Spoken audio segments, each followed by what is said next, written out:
Dans Fans de sport, on va jaser d'un des sports les plus populaires dans la région, le soccer. On va jaser avec le nouveau directeur général de l'Association régionale de soccer, Pierre-Luc Gilbert. Bonjour Pierre-Luc. Bonjour Michel. Pierre-Luc, si tu nous parlais de toi un peu, de ton CV, de ton parcours sportif. Il y en a qui te connaissent au hockey, mais outre le hockey. C'est sûr que depuis que je suis tout jeune, j'ai fait du sport, j'ai fait du hockey, du baseball, j'ai touché à beaucoup de sports. Ouais. J'ai fait du sport de haut niveau. Donc, ça m'a permis de connaître c'est quoi le sport avec l'école et autre chose. Donc, ça m'a permis vraiment de faire un développement à ce niveau-là. Donc, ça, c'est ce qui m'a amené à faire un DEC en administration, puis ensuite un bac en éducation. Puis, en lien avec ça, là, ensuite, j'ai commencé à développer mes compétences au niveau... j'ai eu la chance d'aller à Petit-Saguenay, ce qui m'a permis à Petit-Saguenay d'être directeur des loisirs. Okay. Donc, à Petit-Saguenay, j'ai vraiment touché à beaucoup de choses. J'ai touché au soccer, j'ai touché au hockey, j'ai touché à différents sports. Donc, j'ai passé 2 années à Petit-Saguenay. Donc, j'ai voyagé, j'ai fait 1h15 de route à tous les jours. Ouais. Fallait que j'aime ça. Ouais. Ça m'a développé une passion. On fait le saut, hein? Dans des petites municipalités. Tu parles de Petit-Saguenay, là. C'est très sportif. Tu sais, on dit, est-ce que c'est bien organisé, les sports dans ces villages-là, dans ces municipalités-là? On ferait le saut. Bien, à Petit-Saguenay, comme par exemple, on avait une ligue de hockey le vendredi soir. Donc, il y avait des jeunes de l'abbé qui venaient à Petit-Saguenay jouer au hockey dans une ligue qu'on appelait senior. OK. Mais c'est sûr que c'était un petit peu moins fort. Mais quand même, le vendredi soir, on avait 4 équipes. On avait 2 matchs à chaque vendredi soir. Les gens de Petit-Saguenay venaient voir les matchs. J'avais un aréna là-bas. On avait un aréna. Baptisé au nom de Roberto Lavoie, qui était un bon joueur. Donc, oui, puis on avait du soccer. Donc, ça m'a permis de toucher à beaucoup de sports. C'est sûr que les petites municipalités, c'était 800 habitants. Donc, il faut aller chercher un petit peu plus loin.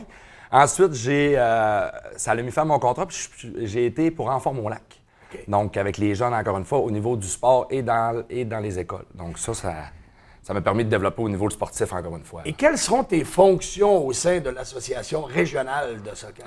Nous, on a 17 clubs de soccer qui sont sous notre tutelle. Donc, eux, ils sont membres de l'association. Puis nous, on est comme un petit peu... on répond à leurs questions, on répond à leurs demandes. On gère les clubs qui sont associés à nous de U9 à senior. Donc, c'est les 9 ans à senior. Eux, ils ont du 4 ans à senior, mais nous, on gère les ligues de 9 ans à senior. On fait les calendriers, on gère les demandes des clubs, on gère les terrains, on gère les arbitres au niveau senior. Okay. Donc, c'est vraiment une grosse organisation qui permet de développer les ligues au niveau de la région. 17 équipes, ça veut dire combien de jeunes au total? C'est 17 clubs. Des clubs de soccer qui ont des équipes. Ça fait du monde, Si on parle de 2016, on avait 125 équipes au niveau de la région. Puis on parle de U9 à U16, ça c'est sans compter, comme je vous dis, les 4 à 8 ans. Je mentionnais d'entrée de jeu la discipline la plus populaire, ça veut dire... On parle de 5300 jeunes en 2016 là, qui prenaient part aux activités de l'ARS et des différents clubs là, de soccer. Avez-vous assez de moniteurs, d'entraîneurs pour faire jouer tous ces gens-là, à l'ARS, depuis quelques années, on a un directeur technique qui permet de développer des entraîneurs au niveau, nous on appelle ça au niveau S2, S3 et S7, ce qui permet d'avoir un développement des entraîneurs qui est adéquat. Okay. Donc, c'est sûr qu'avec cette formation-là, on va chercher de la qualité d'entraîneur qui est supérieure, puis on en a suffisamment. Que ce soit au local ou au niveau A, on en a suffisamment. C'est sûr que si on n'avait pas nos bénévoles qui sont des parents plus jeunes, c'est sûr qu'un jeune de 4 ans, on ne trouve pas vraiment un entraîneur, mais c'est les parents qui font du bénévolat, s'impliquent, un peu comme dans différents sports. Okay. Mais avec nos 3 formations, on réussit à aller chercher des entraîneurs de qualité, des entraîneurs qui peuvent aller au niveau 2A et 3A par la suite. Mais on en a suffisamment. 5000 jeunes. Avez-vous assez de terrain partout au Saguenay-Lac-Saint-Jean? Oui, on a développé terrain extérieur. Alors, on reviendra au terrain intérieur tantôt. Là. On a assez de terrain, c'est sûr. Toutes les équipes avec un bon encadrement, des journées et tout, peuvent pratiquer le soccer. Okay. C'est sûr que quelquefois, on aimerait avoir peut-être des terrains de meilleure qualité. Ouais. Quelquefois, comme dans tous les sports, on aimerait ça. Sauf que tous les jeunes peuvent pratiquer le sport du soccer les journées qu'on veut, donc on a suffisamment de terrain, effectivement. L'avantage du soccer, l'équipement, c'est pas compliqué. Une paire d'espadrilles, des shorts, on a tout ça à la maison. Là. On a tout ça à la maison. Le ballon, mais c'est pas comme le hockey. On regarde le coût d'un équipement de hockey ou d'un équipement de gardien de but, c'est très, très onéreux, mais soccer, ça coûte pas cher. Bien, c'est sûr que c'est une belle option pour un parent que le jeune n'est pas sûr de ce qu'il veut faire ou autre chose. Le soccer permet de pratiquer un sport à bas prix. Ouais. Et comme tu l'as dit, une paire d'espadrilles, des souliers, un ballon, on est prêt à jouer dehors. Réglé, Puis les jeunes à la maison, ils peuvent le pratiquer également. C'est vrai. Lorsqu'on parle du hockey, ça prend une glace.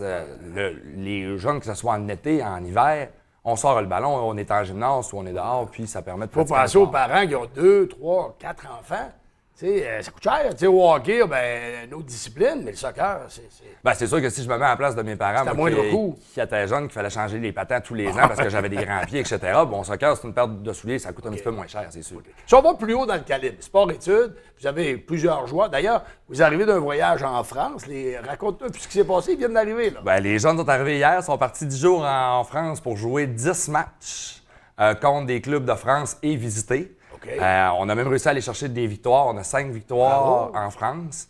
Donc, les jeunes, en 2 ans, ont amassé des sous, sont partis avec leur entraîneur, le directeur technique, qui est M. Olivier Chartier. Okay. Sont partis en France avec des parents accompagnateurs. Puis, on a réussi à aller chercher quand même 40 des 45 jeunes qui sont en sport-études, qui ont pu vivre 10 jours en France exceptionnels. OK. Et qu'est-ce qu'ils retiennent? Tu as sûrement parlé aux jeunes, aux entraîneurs, aux gens qui ont accompagné. Qu'est-ce qu'ils retiennent de ce voyage-là? Bien, c'est sûr que c'est un voyage enrichissant. Moi, je veux dire, je suis rendu à 32 ans puis j'ai pas visité encore la France. Okay. Donc, pour ces jeunes-là, c'est la culture. Okay. Que ce soit autant au niveau soccer qu'au niveau culturel, c'est pas la même chose qu'ici. Donc, ça leur a permis de vivre autre chose puis ils ont adoré leur expérience. Au niveau des terrains, au niveau des installations, des équipements, là-bas en France, c'est mieux qu'ici, ça se ressent? C'est sûr que dans les stades qui ont pu jouer, c'est des stades des fois de Coupe du Monde ou etc. Et les stades, ils ont visité le stade de Lyon, exemple, ou autre. C'est sûr que les installations, c'est des installations de type professionnel aussi. Là. Okay. En terminant, Pierre-Luc, on a annoncé il n'y a pas tellement longtemps que l'UQAC, l'Université du Québec à Chicoutimi, a abandonné son option soccer. Qu'est-ce que tu en penses comme nouveau responsable du soccer dans la région? Bien, c'est sûr qu'il y a eu des coupures budgétaires dans toutes les phases. À l'UQAC, c'est la raison qu'ils nous ont donnée, que c'est une raison qui est budgétaire. C'est sûr que nous, c'est dommage parce que c'est du développement 2A. Ensuite, on allait au collégial et ensuite, ça permettait aux jeunes d'avoir une option universitaire en région. Ouais. Maintenant, ils vont devoir quitter à l'extérieur, mais il ne faut pas oublier que présentement, on est en discussion avec l'UQAC. Oui. Puis, on ne ferme pas de porte, puis eux, ils ne ferment pas de porte. Puis l'important, ça va être de trouver une option pour qu'on puisse réussir, soit nous offrir une option aux jeunes autres ou que l'UQAC, on va essayer de trouver un terrain d'entente avec eux là, pour réussir à garder ce beau projet-là en vie.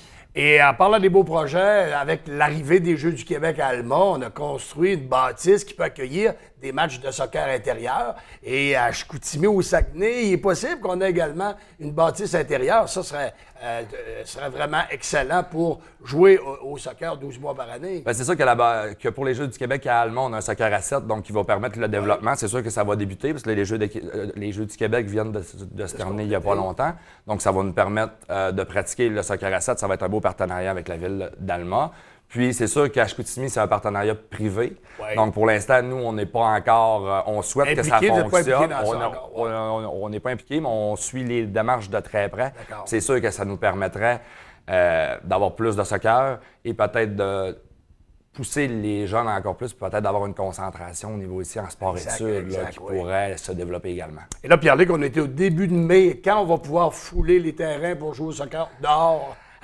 Notre début est le 22 mai officiellement. Okay. Officieusement, ça va dépendre de la neige parce qu'on le sait qu'on a une fonte des neiges qui est un petit peu plus tardive.